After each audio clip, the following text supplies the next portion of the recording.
Today I will show you how to scan your PC for virus without any software or antivirus. Before started, please subscribe my channel and like this video.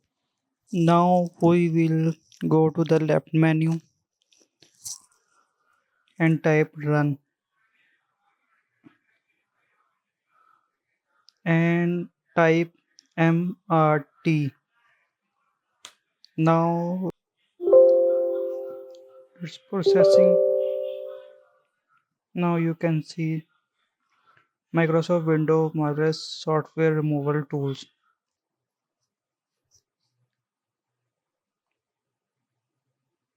We scan full